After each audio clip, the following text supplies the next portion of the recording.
کیا کہ یہ دستخط بھی میرے ہیں، مہریں بھی میری ہیں، ہاں جی، اور میں نے لکھا ہے۔ ہاں جی، اس فتوے کو میں قبول کرتا ہوں کہ یہ میرا ہی لکھا ہوا ہے۔ ہاں جی۔ اور یہ کچھ پڑھ کے تھوڑا سا بتا دیتا کہ وہ دوست ہمیں تنگ نہ کریں آپ۔ جی بھئی یہ جو کچھ الفاظ پڑھ کے بتا دیں جو جواب آپ نے دیا، ریکارڈنگ ہو جائے گی نا جی۔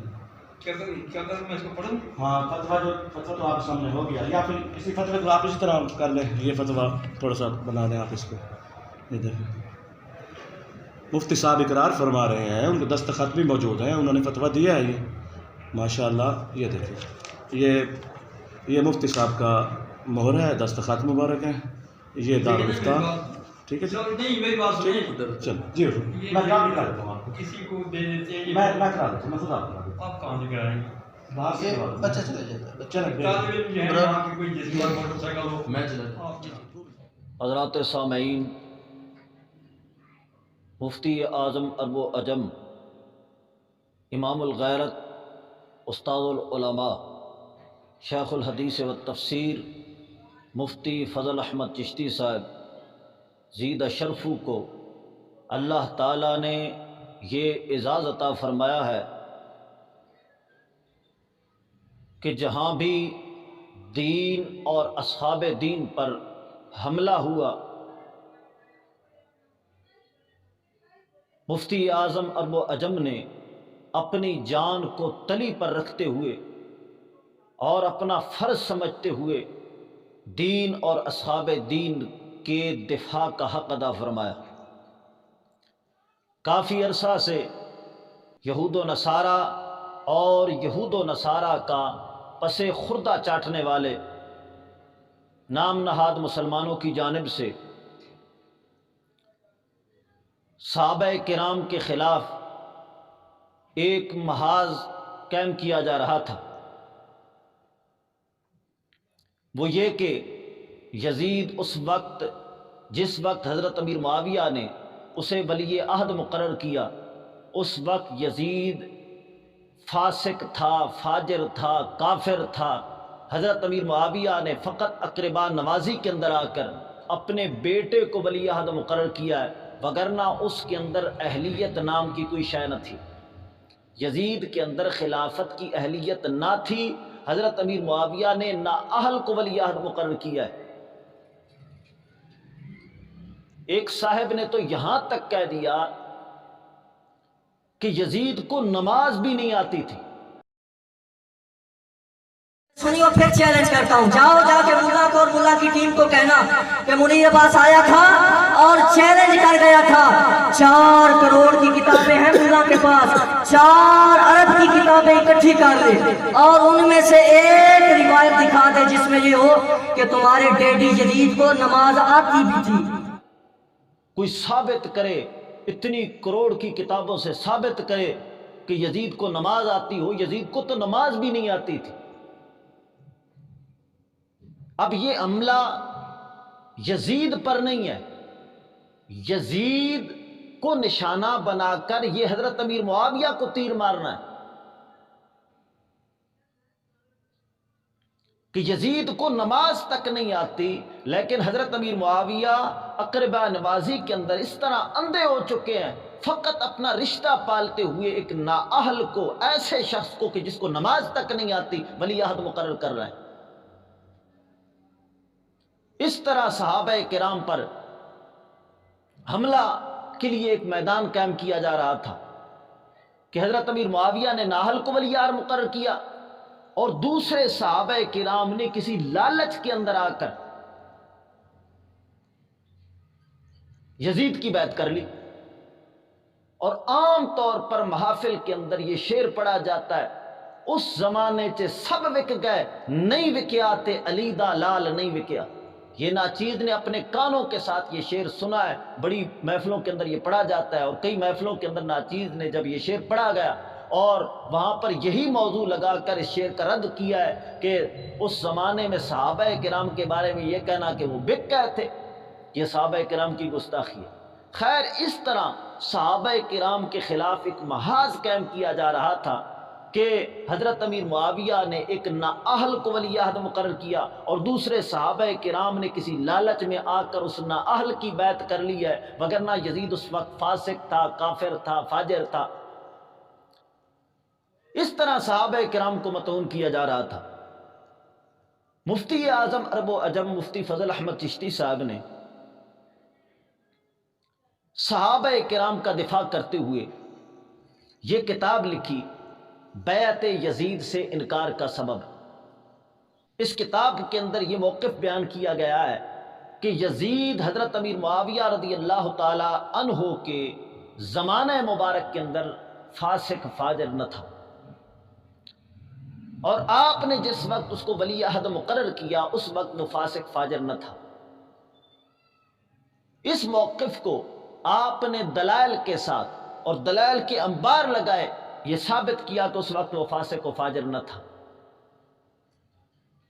اور یہ ثابت کیا ہے کہ صحابہ کرام نے جنہوں نے بیعت کی تھی انہوں نے فاسق و فاجر جان کر نہیں بلکہ اس کے اندر اہلیت جان کر اس کی بیعت کی ہے، اور جن صحابہ کرام نے اس وقت یزید کی بیعت سے انکار فرمایا، کسی صحابی نے بھی یزید کو فاسق فاجر کافر کہہ کر اس کی بیعت سے انکار نہیں کیا۔ صحیح اور حسن روایتوں سے ثابت کیا ہے کہ جتنے بھی انکار فرمانے والے صحابہ کرام ہیں، یعنی 5 صحابہ نے انکار کیا تھا، باقی سب صحابہ کرام نے بیعت کر لی تھی، تو جن 5 نے انکار فرمایا ان 5 کے 5 صحابہ کرام نے کسی نے بھی یہ نہیں فرمایا کہ یزید فاسق ہے، فاجر ہے، اس وجہ سے ہم نہیں بیعت کرتے، بلکہ کسی نے یہ کہا کہ افضل کے ہوتے ہوئے مفضول کو ولی عہد مقرر نہیں کیا جا سکتا۔ یزید سے افضل تر صحابہ کرام موجود ہیں، یزید کو ولی عہد مقرر کرنے کے بجائے ان کو کیوں نہیں کیا جا رہا؟ اور کسی نے کہا کہ جب حضرت امیر معاویہ رضی اللہ تعالیٰ عنہ ابھی موجود ہیں تو ایک خلیفے کے موجود ہوتے ہوئے دوسرے کو مقرر نہیں کیا جا سکتا، یعنی انہوں نے اپنے اجتہاد کے مطابق اس طرح کے اسباب بیان کیے، کسی نے بھی اس وقت یزید کو فاسق فاجر کہہ کر اس کی بیعت سے انکار نہ کیا۔ اس کتاب کے اندر اس طرح کے دلائل اور براہین بیان کیے گئے کہ صحابہ کرام پر اب کسی طرح سے بھی حملہ نہیں ہو سکتا۔ اب جب صحابہ کرام پر وہ حملہ آور اشخاص جو صحابہ کرام پر حملہ کرنا چاہتے تھے، انہوں نے جب دیکھا کہ ہمارے تو راستے سارے مسدود ہوتے نظر آ رہے ہیں، تو انہوں نے یہ بکواس بازی شروع کی کہ جی چشتی صاحب نے یزید کے حق میں یہ کتاب لکھی ہے، حالانکہ وہ جانتے ہیں کہ یہ یزید کے حق میں کتاب نہیں لکھی گئی بلکہ یزید کی مخالفت میں اور صحابہ کرام کے حق میں لکھی گئی ہے۔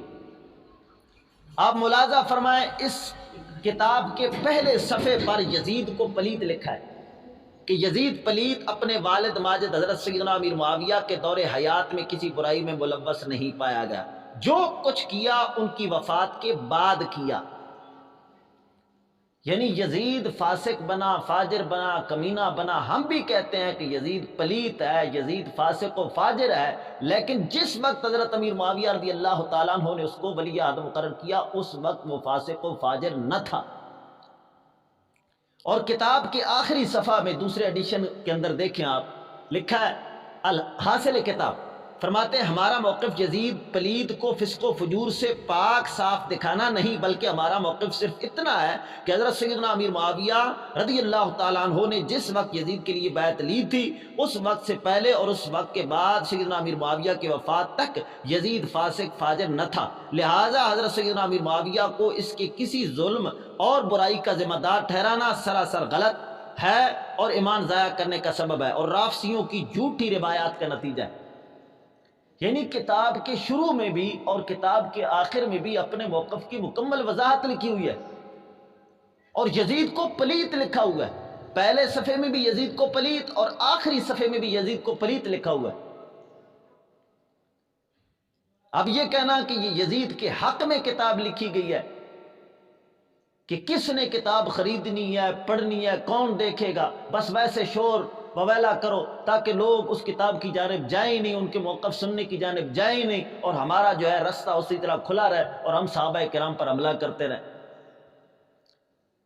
اصل انہیں جو درد ہے وہ یہ ہے کہ اب انہیں پورے کے پورے راستے مسدود نظر آ رہے ہیں کہ ہم کس راستے سے صحابہ کرام پر حملہ کریں گے۔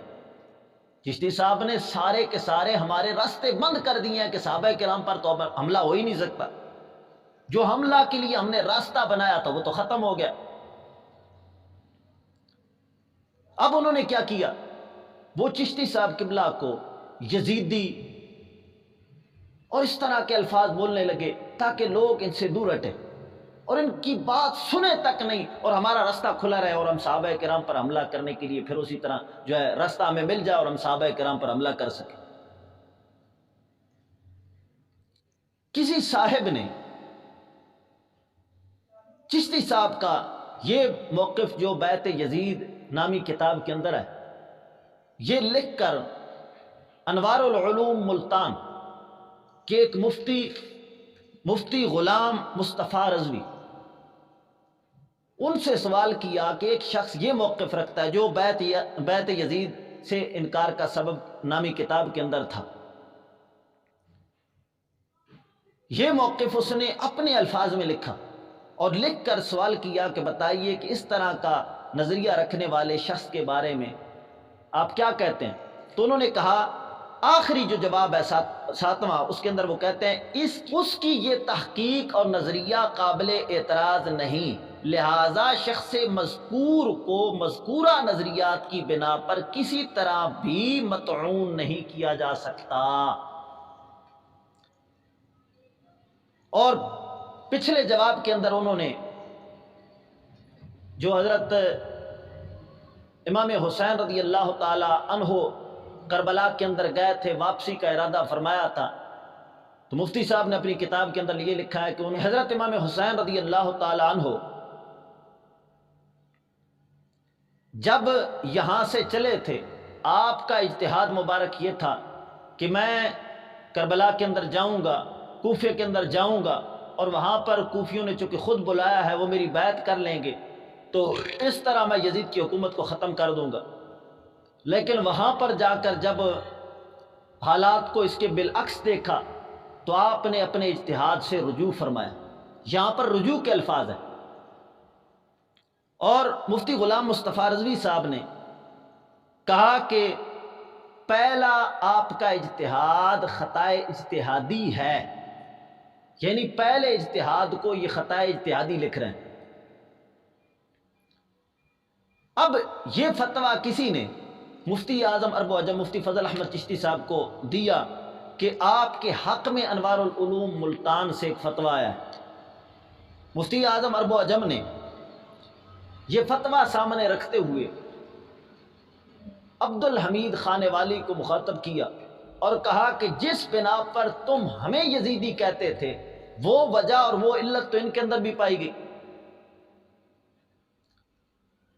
یہ حضرت امام حسین کی جانب خطائے اجتہادی کو منسوب کر رہے ہیں۔ ہم نے تو فقط یہ کہا تھا کہ کربلا کے اندر جا کر حضرت امام حسین نے پہلے اجتہاد سے رجوع فرمایا، اور یہ کہتے ہیں کہ ان کا پہلا اجتہاد خطائے اجتہادی ہے، اور یہ کہہ رہے ہیں کہ اس موقف کی بنا پر ایسے شخص کو مطعون نہیں کیا جا سکتا۔ اب بتائیے، جن باتوں کی بنا پر تم ہمیں یزیدی کہتے تھے وہ ساری باتیں ان کے اندر موجود ہیں، جن باتوں کی بنا پر تم ہمیں یزیدی کہتے تھے وہ ساری باتیں ان کے اندر پائی گئی، لہٰذا جس طرح ہمیں یزیدی کہتے تھے اب انہیں بھی یزیدی کہو۔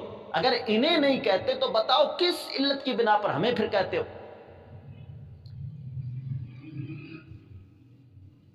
یہ جواب کا مطالبہ جو تھا عبد الحمید خانے والی سے تھا۔ عبد الحمید خانے والی کو تو ایسا سانپ سونگا کہ انہوں نے بالکل ہی کفل مدینہ لگا لیا ہے، بول چال انہوں نے ختم کر دیا، بالکل جناب والا وہ جواب دینے کی زحمت گوارا نہیں کرتے۔ پنڈی کا ایک چوہا ہے عبد الحمید خانے والی کا چیلا، خیر چیلا وہ اس کا نہیں ہے، وہ ہر دیگ کا چمچہ ہے، ہر ایک کا ہی چیلا ہے۔ وہ دشمن ہے تو فقط دین کا اور اصحاب دین کا دشمن ہے، باقی جو دین کا دشمن ہو ہر دین کے دشمن کا وہ یار ہے۔ اس کا پیر وہ ہے جو حضرت امیر معاویہ رضی اللہ تعالیٰ عنہ کے بارے میں لکھتا ہے کہ میں معاویہ کے پول کھولوں تو تمہارے رونکڑے کھڑے ہو جائیں. اور اس کے پیر نے اپنی کتاب میں لکھا کہ حضرت امیر معاویہ کاتب وحی نہیں ہے. اور اس کے پیر نے اپنی کتاب نام و نسب کے اندر لکھا کہ بدعتوں کا موجد اول معاویہ ہے. اور اس نے اپنی کتاب نام و نسب کے اندر لکھا کہ حضرت امام حسن کو زہر دے کر مارنے والا معاویہ ہے.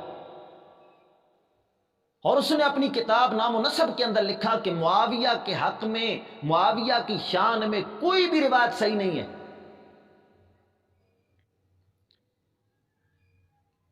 اور حضور اکرم صلی اللہ تعالیٰ علیہ وسلم کے بارے میں ذلیل ترین کا لفظ استعمال کرتا ہے کہ حضور پہلے ذلیل تھے. یعنی اس طرح کے نظریات رکھنے والا اس کا پیر ہے. اور جو اس کے دوست احباب ہیں وہ سعید اسد ہے جو کہتا ہے کہ حضور اکرم صلی اللہ تعالیٰ علیہ وسلم 40 سال سے پہلے نبی نہ تھے. اور دوسرا ہے پنڈی کا جو حضرت امیر معاویہ کے بارے میں کہتا ہے معاویہ کا معنی ہے بھونکتا کتا، یعنی حضرت امیر معاویہ کو بھونکتا کتا کہتا ہے. آج کل لوگ اپنی اولادیاں دے پٹھے سے نام رکھنے شروع کر دیتے. وہ جہلیت کے دور میں اگر کوئی نام رکھتے تھے چاہے وہ کتنے ہی بڑے بندے کا نام کیوں نہ ہو، جہلیت کے ناموں کو یہاں اپلائی مت کرو. وہ ایک معنی ہے حضرت، ایک نام ہے، اس کا معنی بنتا ہے بھونکتا کتا. تو بڑے فخر نہ رکھتے ہیں. میں آخیا واہ اسم با مسمى نظر آتے ہیں حضرت. اور حضرت ابو سفیان رضی اللہ تعالیٰ عنہ کو پلیت کہتا ہے. میرے نبی کے صحابہ کے لیے تو لفظ یہ استعمال ہوا، اپنے تو اپنے او ابو سفیان جیسا پلید. حضرت عائشہ صدیقہ پر پتہ نہیں کتنے تبرے کرتا ہے اور کتنی حدیثوں کا مذاق اڑاتا ہے.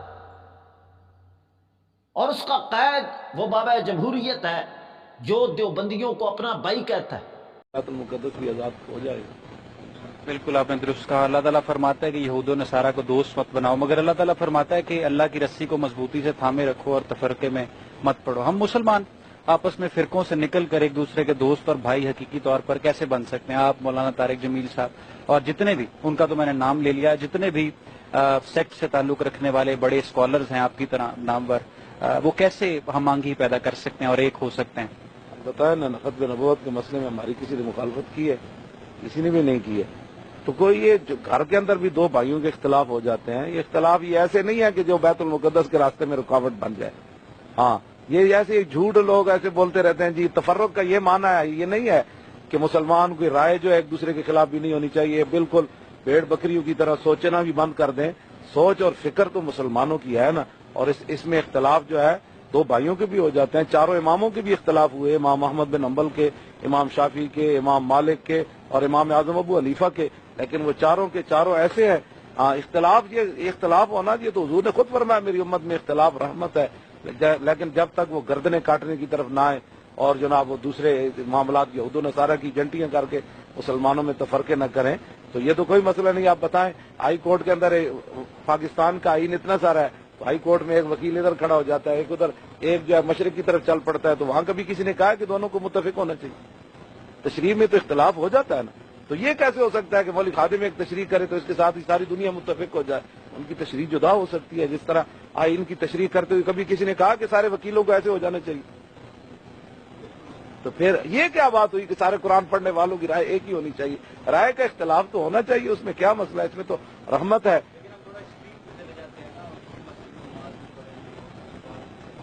اس کو بھی حل کیا جا سکتا ہے جب دین آئے گا نا. دین تو ایسے حل کرے گا سارے. وہ کہتا ہے یہ اختلاف امتی رحمہ کے قبیلے سے ہے. دیوبندی ہمارے بھائی ہیں. ہمارا اور دیوبندیوں کا اختلاف بھائیوں کا سا اختلاف ہے. امام اہل سنت سرکار تو فرماتے ہیں جو ان کے کفر میں شک کرے وہ کافر ہے. اور یہ اس کا جو بابا ہے وہ کہتا ہے کہ نہیں جی ان سے ہمارا اختلاف بھائیوں کا سا اختلاف ہے. یہ ایسے ہی ہے جس طرح کے اماموں میں آپس میں اختلاف ہوتا تھا. تو اس طرح کے جتنے بھی دین دشمن ہے وہ سارے کے سارے اس کے یار ہیں. وہ فقط دشمن ہے تو اصحاب دین کا ہے جو دین کا دفاع کرتے ہیں. وہ ہر دیگ کا چمچہ، اب ملا خانے والی کا بھی چمچہ بنا، اور پنڈی والے چوہے نے کہا کہ یہ فتویٰ غلام مصطفیٰ رضوی کا فتویٰ ہے ہی نہیں، میں چیلنج کرتا ہوں، یہ انہوں نے خود گڑا ہے، یہ نقلی اور جعلی فتویٰ ہے، یہ اس نے چیلنج کیا۔ ناچیز آج کے اس کلپ کے اندر مفتی غلام مصطفیٰ رضوی کا وہ ویڈیو بیان بھی سناؤں گا آپ کو، اور یہ ثابت کروں گا کہ یہ فتویٰ مفتی غلام مصطفیٰ رضوی کا ہی فتویٰ ہے۔ خود بیان سنیے، مفتی غلام مصطفیٰ رضوی بیان دے رہے ہیں۔ پہلے شاید ان کو یاد میں نہ ہو، جب ان کو بتایا گیا، تاریخ بتائی گئی کہ اس تاریخ کو تم نے فتویٰ دیا اور یہ مور، اور انہوں نے اپنی فائل سے جب اٹھایا تو واقعتاً کہتے ہیں یہ میرا ہی فتویٰ ہے اور میں نے ہی تحریر کیا، میں اقرار کرتا ہوں۔ ان کا بیان سنیے۔ میں نے عرض کیا کہ یہ دستخط بھی میرے ہیں، مہریں بھی میری ہیں، ہاں جی، اور میں نے لکھا ہے۔ ہاں جی، اس فتوے کو میں قبول کرتا ہوں کہ یہ میرا ہی لکھا ہوا ہے۔ ہاں جی، اور یہ کچھ پڑھ کے تھوڑا سا بتا دیں تاکہ وہ دوست ہمیں تنگ نہ کریں آپ۔ بھئی یہ جو کچھ الفاظ پڑھ کے بتا دیں جو جواب آپ نے دیا، ریکارڈنگ ہو جائے گی نا۔ کیا کروں میں اس کو پڑھوں؟ ہاں، فتویٰ تو آپ کے سامنے ہو گیا، یا پھر اسی فتوے کو آپ اسی طرح کر لیں، یہ فتویٰ تھوڑا سا بنا لیں آپ اس کو۔ یہ دیکھیں مفتی صاحب اقرار فرما رہے ہیں، ان کے دستخط بھی موجود ہیں، انہوں نے فتویٰ دیا ہے یہ ماشاءاللہ۔ یہ دیکھیں یہ مفتی صاحب کا مہر ہے، دستخط مبارک ہیں، یہ دارالفتاح، ٹھیک ہے جی؟ نہیں، میری بات سنیں۔ چل جی میں کام کر دیتا ہوں آپ کو، کسی کو دینے سے میں کرا دیتا ہوں، میں خود آپ کرا دیتا آپ کہاں سے کرائیں گے؟ ہوں، باہر سے کروا دوں۔ بچہ چلا جاتا ہے، بچہ رکھ دیں۔ طالب علم جو ہے یہاں کی کوئی جس پر موٹر سائیکل ہو، میں چلا جاتا آپ ہوں۔ چلا۔ یہ کلپ آپ نے سن لیا، مفتی غلام مصطفیٰ رضوی کا کہہ رہا ہے کہ یہ میرا ہی فتویٰ ہے، میں نے ہی لکھا ہے، میں اقرار کرتا ہوں یہ میرا فتویٰ ہے۔ اب میں اس پنڈی کے بدرو سے کہوں گا کہ جب تو نے مفتی غلام مصطفیٰ رضوی کا خود ویڈیو بیان سماعت کیا جس کے اندر وہ کہہ رہے ہیں، اعلان فرما رہے ہیں کہ یہ فتویٰ میرا ہی ہے، میں نے ہی لکھا ہے، یہ دستخط مہر میرے ہی ہے، میں اقرار کرتا ہوں، قبول کرتا ہوں یہ فتویٰ میرا ہی ہے۔ اب اگر تو حلالی ہے، اس ویڈیو بیان سننے کے بعد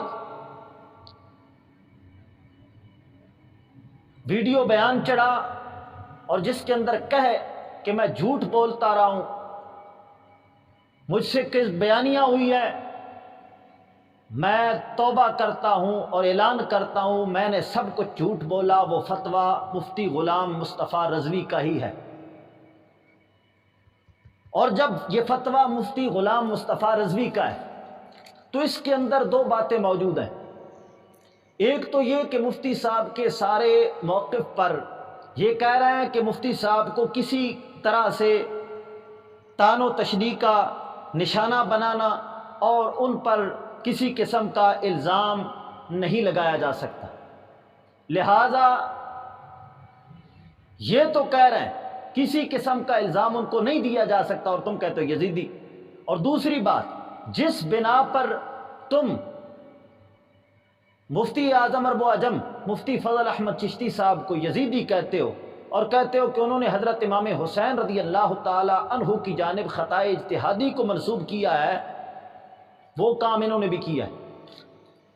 چھٹا سوال تھا کہ وہ شخص کہتا ہے کہ حضرت امام حسین رضی اللہ تعالی عنہ نے کربلا میں جا کر واپسی کا ارادہ فرمایا، تو پہلا جو آپ کا اجتہاد مبارک تھا وہ خطائے اجتہادی تھا، تو کیا یہ درست ہے یہ غلط؟ یہ لکھتے ہیں یہ بھی صحیح ہے، یعنی حضرت امام حسین رضی اللہ تعالیٰ عنہ سے خطائے اجتہادی ہوئی، یہ بھی کہہ رہے ہیں، لہٰذا جس بنا پر فتویٰ اور یزیدی تم ان کو کہتے ہو اس بنا پر انہیں بھی کہو۔ باقی تمہارا یہ کہنا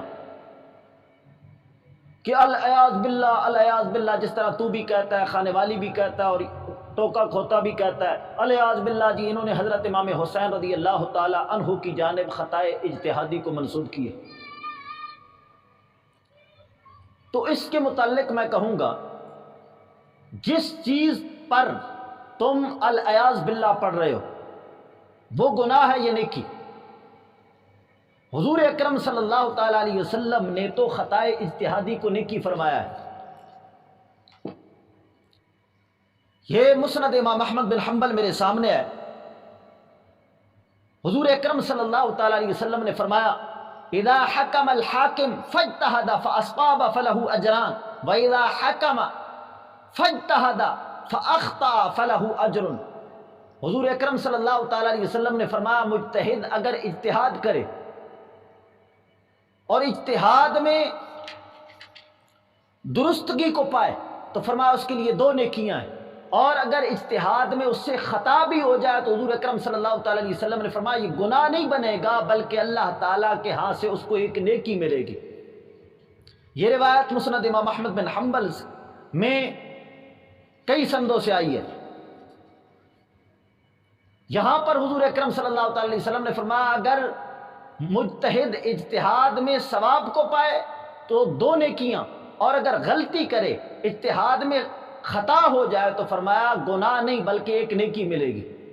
اور دوسری روایت ہے حضرت عبداللہ عمر بن عاص کے جو بیٹے ہیں وہ روایت فرماتے ہیں کہ ایک فیصلہ حضور اکرم صلی اللہ تعالیٰ علیہ وسلم کے پاس آیا، ایک مقدمہ آیا، تو آپ صلی اللہ تعالیٰ علیہ وسلم نے میرے باپ عمر بن عاص کو فرمایا اے عمر بن عاص تم فیصلہ فرما دو۔ تو فرماتے ہیں میرے والد نے اپنی کم علمی کا اظہار فرمایا یا رسول اللہ مجھ سے فیصلہ صحیح نہ ہو سکے گا۔ حضور اکرم صلی اللہ تعالیٰ علیہ وسلم نے عمر بن عاص کو فرمایا اے عمر بن عاص فَإِنِ اجْتَهَدْتَ فَأَصَبْتَ الْقَضَاءَ فَلَكَ 10 أُجُورٍ وَإِنِ اجْتَهَدْتَ فَأَخْطَأْتَ فَلَكَ أَجْرٌ واحد۔ فرمایا اے عمر بن عاص تو اپنے اجتہاد کے مطابق فیصلہ کرنا، فیصلے میں کوشش یہ کرنا کہ فیصلہ درست ہو، اپنے اجتہاد کے مطابق فیصلہ کرنا۔ اگر تو نے فیصلہ درست کیا تجھے 10 نیکیاں ملیں گی، اور اگر تجھ سے خطا بھی ہو گئی تو گناہ نہیں بلکہ تو اجتہاد سے فیصلہ کر رہا ہے تجھے 1 نیکی ملے گی۔ اب میں پوچھتا ہوں حضور اکرم صلی اللہ تعالیٰ علیہ وسلم تو خطائے اجتہادی کو نیکی فرمائیں، اور تو اس پر الیاذ باللہ پڑھ رہا ہے، تیرا ملا خانے والی اس پر الیاذ باللہ پڑھ رہا ہے، تیرا ٹوکا کھوتا اس پر الیاذ باللہ پڑھ رہا ہے۔ میں پوچھتا ہوں جس کام کو حضور اکرم صلی اللہ تعالیٰ علیہ وسلم نیکی فرما رہے ہیں تم اس پر الیاذ باللہ پڑھ رہے ہو، بتاؤ گستاخ رسول تم نہیں ہو تو گستاخ رسول کو سینگ اگتے ہیں؟ حضور اس کو نیکی فرما رہے ہیں اور تم اس کو گناہ اور کانوں کے ہاتھ لگا کر الیاذ باللہ پڑھ رہے ہو۔ ثانیاً تم نے کہا کہ انہوں نے اجتہادی خطا کو حضرت امام حسین کی جانب منسوب کیا، حالانکہ اہل بیت سے اجتہادی خطا نہیں ہو سکتی، الیاذ باللہ انہوں نے ایسے کیا، الیاذ باللہ انہوں نے ایسے کیا۔ اور عوام کے اندر محافل کے اندر تم یہ شیعہ رنگ بھر رہے ہو کہ جی اہل بیت سے خطا اجتہادی نہیں ہو سکتی۔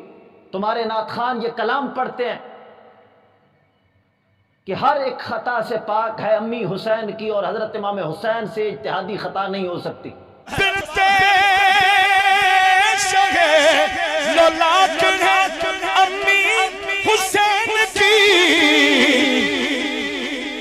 سید حسین الدین شاہ صاحب کا شاگرد کہہ کے جا رہا ہے، کیا کہہ کے جا رہا ہے؟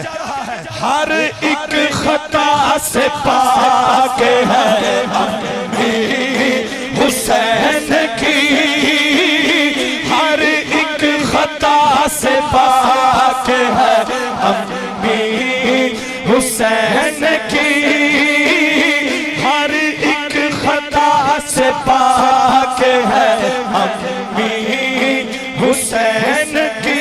بولو سارے ہر ایک خطا سے پاک ہے امی حسین کی۔ تو میں پوچھتا ہوں یہ نظریہ کہ آل بیت کرام سے اجتہادی خطا بھی نہیں ہو سکتی، یہ نظریہ اہل سنت کا ہے یا اہل تشیع کا؟ بتاؤ یہ نظریہ تم قوم کے اندر پھیلا کر تم سنیت کا کام کر رہے ہو یا اہل تشیع کا؟ جبکہ تمہارے جو علماء اہل سنت ہیں وہ تو خطائے اجتہادی کو انبیاء کے لیے بھی ممکن جانتے ہیں، ممکن ہی نہیں بلکہ واقع جانتے ہیں۔ تو نے خطائے اجتہادی کو ادھر منسوب کرنے کی وجہ سے کس کس کو یزیدی کا؟ اب میں تجھ سے مطالبہ کروں گا کہ خطائے اجتہادی حضرت امام حسین کی جانب منسوب ہو وہ تو یزیدی بن جائیں، اور جو حضور اکرم صلی اللہ تعالیٰ علیہ وسلم کی جانب خطائے اجتہادی کو منسوب کرے، بتاؤ اس کی جانب اس کے متعلق کیا فتویٰ ہوگا؟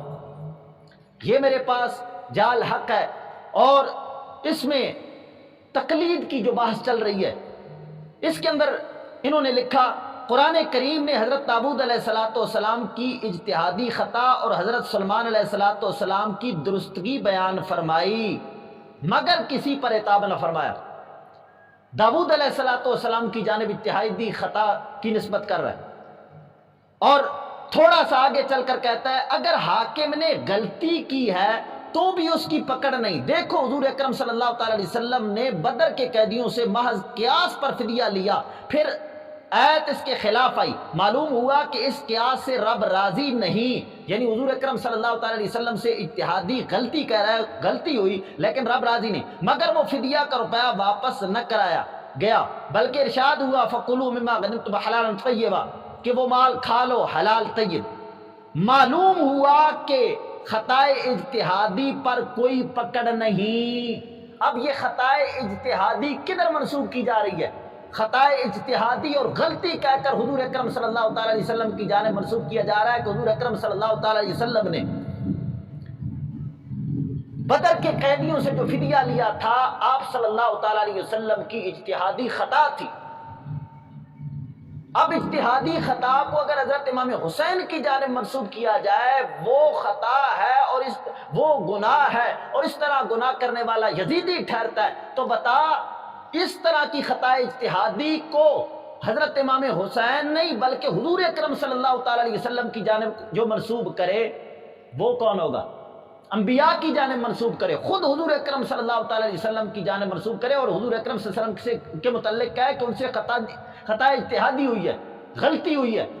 غلطی اور خطا اجتہادی کے لفظ بولے گئے، جو فتویٰ ادھر لگانا ہے وہ فتویٰ ادھر بھی لگا، یا پھر اہل سنت کو بدنام نہ کر، تو جہل کٹا ہے، تجھے شریعت کا علم نہیں ہے، تو خود تو جیسا ہے اہل سنت کے مذہب کو بدنام کر رہا ہے، لہٰذا ایسے جہل کٹوں کو شریعت کے مسائل پر نہیں بولنا چاہیے۔ دوسری بات، جو تم نے کہا کہ حضرت امام حسین رضی اللہ تعالی عنہ نے اس وجہ سے بیعت نہیں کی کہ اس وقت یزید فاسق تھا، اور یہ کہتے ہیں جی اس وقت یزید فاسق نہ تھا، حالانکہ یزید اس وقت فاسق تھا۔ یہ بھی مفتی احمد یار خان نعیمی کا رسالہ ہے امیر معاویہ پر ایک نظر، اس کے صفحہ نمبر 75 پر یہ لکھا ہے کہ حضرت امیر معاویہ کے دور میں یزید فاسق نہ تھا۔ کہتے ہیں کہیں ثابت نہیں ہوتا کہ امیر معاویہ کی حیات میں یزید فاسق و فاجر تھا، اور امیر معاویہ نے اس کو فاسق و فاجر جانتے ہوئے اپنا جانشین کیا۔ یزید کا فسق و فجور امیر معاویہ کے بعد ظاہر ہوا، آئندہ کا فسق فی الحال فاسق نہ بنائے گا۔ اب جن دو باتوں کی بنا پر تو مفتی اعظم عرب و عجم کو یزیدی کہتا ہے، وہ دو باتیں بدرجہ اتم تمہارے مفتی اعظم اور حکیم الامت مفتی احمد یار خان نعیمی صاحب کے اندر پائی گئی، بتا ان کے متعلق کیا کہے گا؟ اگر تو حلالی ہے تو جو فتویٰ ادھر دیا تھا تیرے اندر جرت ہے، جو فتویٰ ادھر دیا تھا وہ فتویٰ ادھر بھی دے۔ اللہ تعالیٰ ایسے جہلوں سے مسلمانوں کو محفوظ فرمائے۔